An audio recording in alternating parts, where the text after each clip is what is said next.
यहाँ पर आपका भाई ये सेशन होगा आज दूरी तथा विस्थापन, डिस्टेंस एंड डिस्प्लेसमेंट। यहाँ पर बच्चों को बहुत कन्फ्यूजन रहता है, 9th क्लास के बच्चों को भाई, 9th क्लास और 8th क्लास के बच्चों को जो कन्फ्यूजन रहता तो 11th क्लास के बच्चों को भी है। 11th क्लास के कुछ बच्चों को ये नहीं पता आप डिस्टेंस और डिस्प्लेसमेंट में क्या डिफरेंस निकाल पाओगे। तो ये जानते हैं भाई, दूरी तथा विस्थापन, डिस्टेंस एंड डिस्प्लेसमेंट। डिस्प्लेसमेंट यानी डिस्टेंस। तो आप जो दूरी और विस्थापन दोनों को कैसे शो करोगे?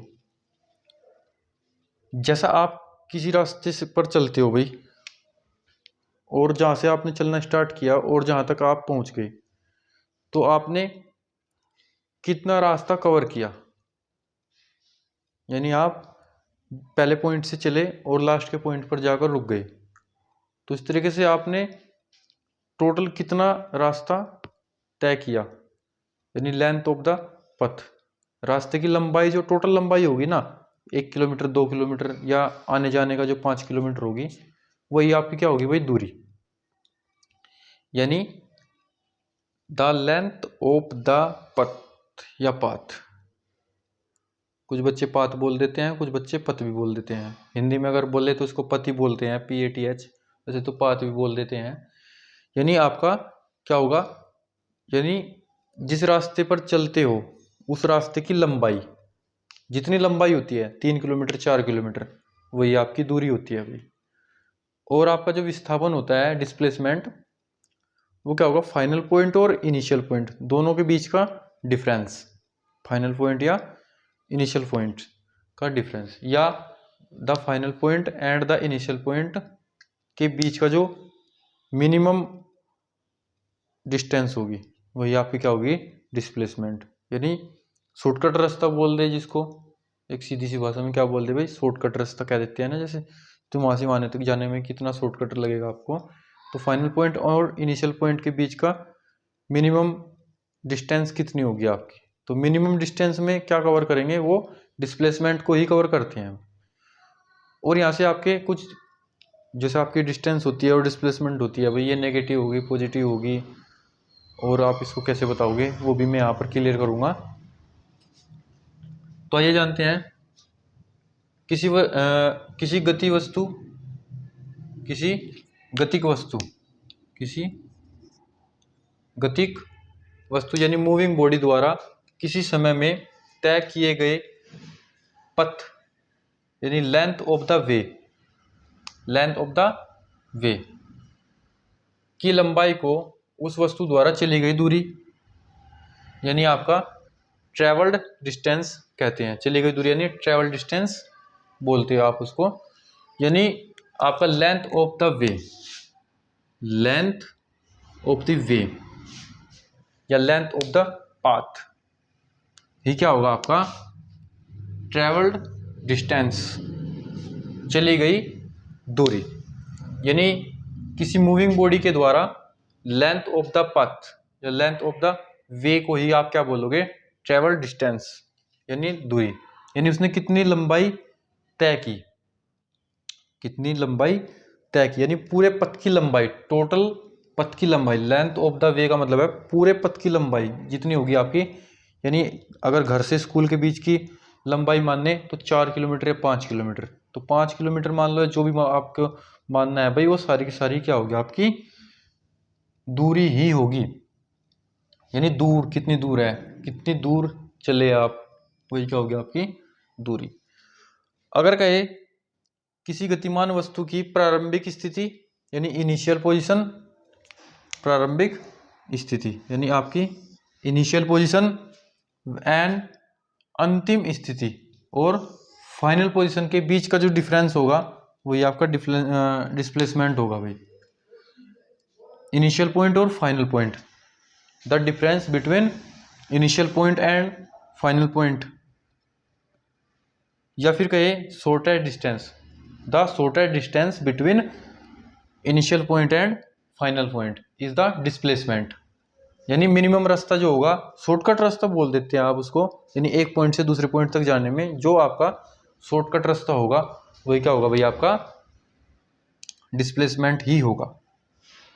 तो दूरी में और विस्थापन में एक ये डिफरेंस होता है भाई, यानी टोटल पथ की लंबाई, टोटल रास्ते की लंबाई जितनी होगी, जितना लंबा वो रास्ता होगा वो टोटली ही आपका दूरी में आएगा, यानी length of the way. Displacement में क्या आएगा, इनिशियल पॉइंट और फाइनल पॉइंट, यानी इनिशियल पॉइंट और फाइनल पॉइंट के बीच का जो डिस्टेंस होगा, ठीक है, वही आपका क्या होगा, डिस्प्लेसमेंट के लिए भाई काउंट किया जाएगा।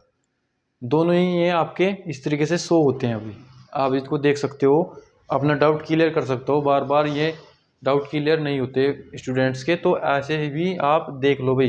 इनिशियल पॉइंट और फाइनल पॉइंट के बीच की डिस्टेंस होगी शॉर्टेस्ट डिस्टेंस बिटवीन इनिशियल और फाइनल पॉइंट, वो होता है आपका displacement. And total length of the way, travel distance.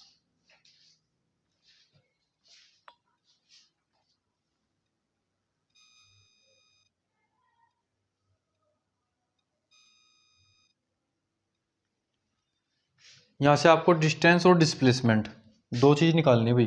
क्या, डिस्टेंस और डिस्प्लेसमेंट। अगर मैं डिस्टेंस की बात करूँ, अभी अभी बताया मैंने, the length of the way, length of the way.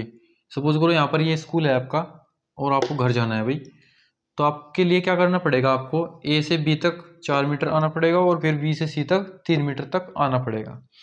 तो पहले आप 4 मीटर चले और फिर आप 3 मीटर चले, तो टोटल कितना हुआ आपका, 7 मीटर, यानी the length of the way. तो आपकी लेंथ कितनी हुई बेटा, लेंथ होगी आपकी 4 मीटर यहाँ तक और 3 मीटर यहाँ तक, तो टोटल हुई आपकी 7 मीटर। तो यानी जो डिस्टेंस होगी आपकी वो 7 मीटर होगी। चलो ठीक है, 7 मीटर आपने निकाल ली, क्या आपका डिस्टेंस या 7 मीटर। अब डिस्प्लेसमेंट की बारी आई हुई। अब डिस्प्लेसमेंट के लिए क्या करेंगे हम, डिस्प्लेसमेंट के लिए आपको इनिशियल पॉइंट और फाइनल पॉइंट दोनों ही पता करनी पड़ेगी भाई। सपोज करो जहाँ से आप चलते हो, जहाँ से आपने चलना स्टार्ट किया, वही क्या होता है आपका प्रारंभिक स्थिति या इनिशियल पॉइंट। यहाँ से चलना स्टार्ट किया और यही क्या हो गया आपका इनिशियल पॉइंट, इनिशियल। आप यहाँ तक गए तो ये हो गया बेटा आपका फाइनल पॉइंट, फाइनल पॉइंट। तो इनिशियल पॉइंट और फाइनल पॉइंट। तो डिस्प्लेसमेंट कैसे निकालोगे, shortest distance between initial point and final point, यानी शॉर्टेस्ट डिस्टेंस इनिशियल पॉइंट और फाइनल पॉइंट। तो इन दोनों के बीच की जो डिस्टेंस होगी आपकी वो शॉर्टकट रास्ता ही है आपका, यानी यहाँ से यहाँ तक आप जाते हो तो इस तरीके से जाते हो। अगर शॉर्टकट जाना पड़ जाए आपको तो डायरेक्ट, यानी शॉर्टेस्ट डिस्टेंस, कम से कम लंबाई, कम से कम लंबाई क्या होगी आपकी डिस्प्लेसमेंट होगी। तो डिस्प्लेसमेंट कैसे निकालोगे, निकालने का तरीका होगा पाइथागोरस पर में। पाइथागोरस पता है सभी आपको।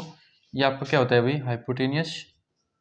ये आपका, अगर मैं इसको 90 डिग्री मान लूँ, ये आपका बेस, ये आपका परपेंडिकुलर। तो हाइपोटेनियस का स्क्वायर इक्वल परपेंडिकुलर का स्क्वायर प्लस बेस का स्क्वायर। हाइपोटेनियस निकालना है आपको, तो हाइपोटेनियस निकालने के लिए एच स्क्वायर प्लस परपेंडिकुलर का स्क्वायर आपका 16 प्लस बेस का स्क्वायर 3 3 जा 9। तो हाइपोटेनियस, तो यहाँ पर क्या आएगा आपका 25। अगर एच की बात करूँ तो 5।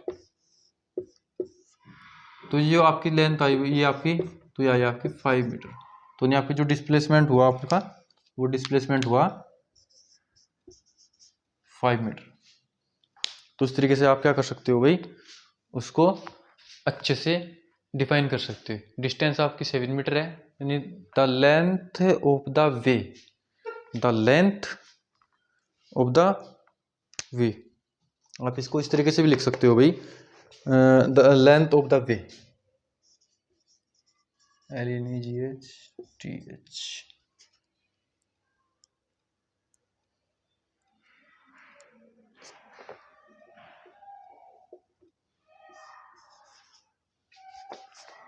लेंथ ऑफ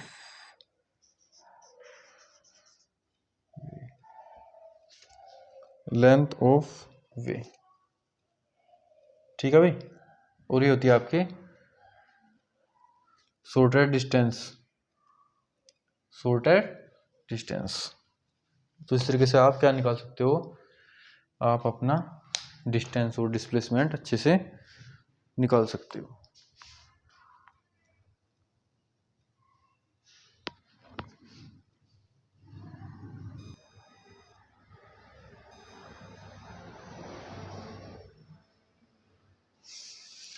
एक बात जाननी है भाई यहाँ से, distance always positive and non zero. Distance जो होती है आपकी, the length of the way, the length of the way always positive, दूरी कभी भी नेगेटिव नहीं होगी। ये बात जान लो, माइंड में फिट कर लो अच्छे से।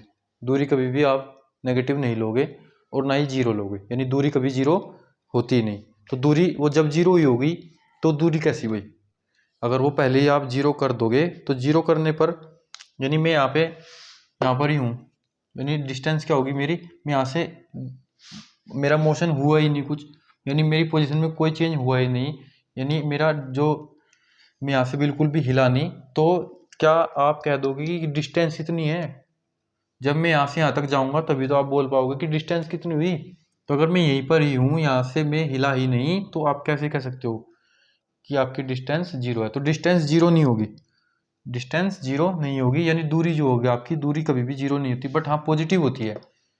आगे की तरफ आप चलते चले जाते हो, चलते चले जाते हो, तो यानी दूरी आपकी, डिस्टेंस आपकी पॉजिटिव हो सकती है, बट नॉन जीरो, जीरो नहीं होगी, ना ही नेगेटिव होगी। ठीक है भाई। बट डिस्प्लेसमेंट क्या होगा, displacement can be positive, negative and zero. जो डिस्प्लेसमेंट होता है वो आपका जीरो भी हो जाता है, यानी यहाँ से यहाँ तक की डिस्टेंस कई बार क्या होती है भाई, जीरो भी निकल जाती है, कई बार पॉजिटिव भी हो जाती है और कई बार जीरो भी हो जाती है। तो आपके लिए जो डिस्टेंस होता है, distance always positive and non zero, but displacement can be positive, negative and zero. तो डिस्प्लेसमेंट के लिए क्या होगा, ये तीनों कंडीशन होंगे। अगर आप बात करें डिस्टेंस अपॉन डिस्प्लेसमेंट की, तो उनका जो सो होगा भाई वो इस तरीके से होगा, डिस्टेंस और डिस्प्लेसमेंट का जो रेशो होगा वो ग्रेटर देन एंड इक्वल 1 के होगा।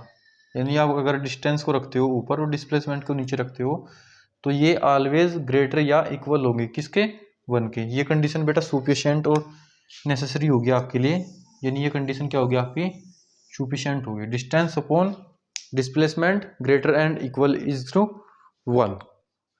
तो ये थी बेटा आपकी डिस्टेंस और डिस्प्लेसमेंट के बारे में। तो आप इनको अच्छे से याद कर लो और इनको अपनी कॉपी में नोट कर लो भाई, ठीक है।